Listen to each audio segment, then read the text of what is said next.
In my last video, I explained why investment performance and investor performance is not usually the same, and how investor behavior is usually the thing that gets in the way of success.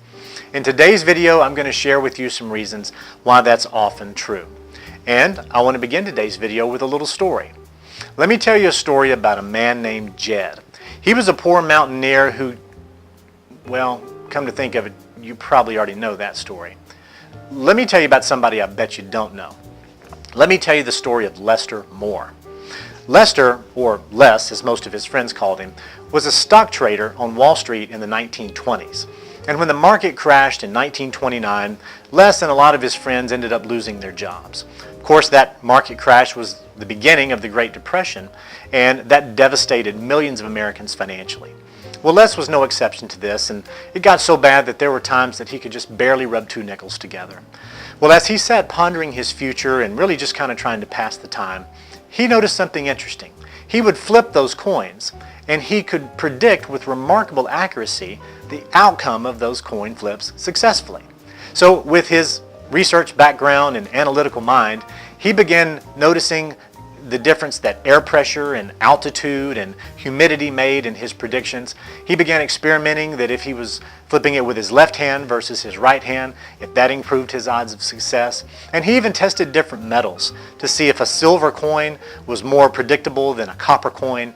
And over this period of time, in all the research and talent that he had developed, Les Moore became quite a celebrity during the Great Depression and became known as an expert coin flipper.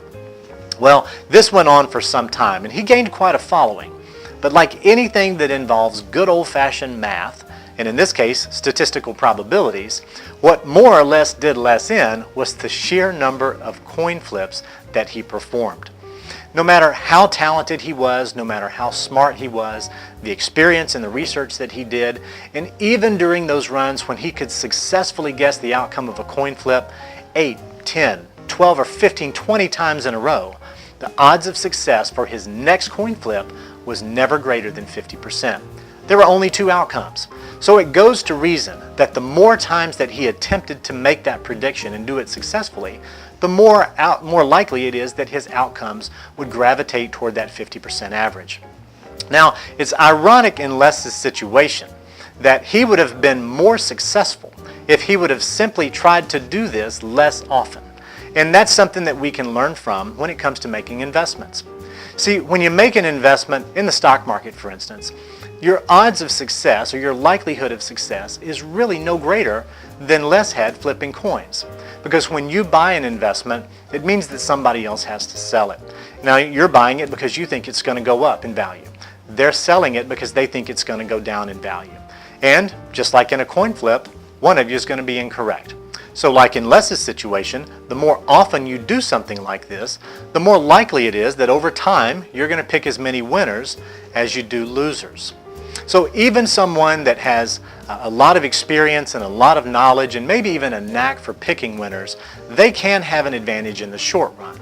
But anytime anyone's playing a game whose best outcome is probably a 50% chance of success, the more often they play that game, the more likely it is that their results over time are just going to be average. So with the market jumping around as much as it is lately, and your maybe temptation to trade more often, I hope that you'll remember the story of Les Moore. I think it can help keep you focused, and I know it can help save you some money. Now, in my next video, I'm going to share with you 3 strategies that will show you how to take random outcomes like Les and his coin flips and make them predictable and successful for you up to 100% of the time. I think you're really going to like that. So I hope you've enjoyed today's story. I look forward to seeing you next time.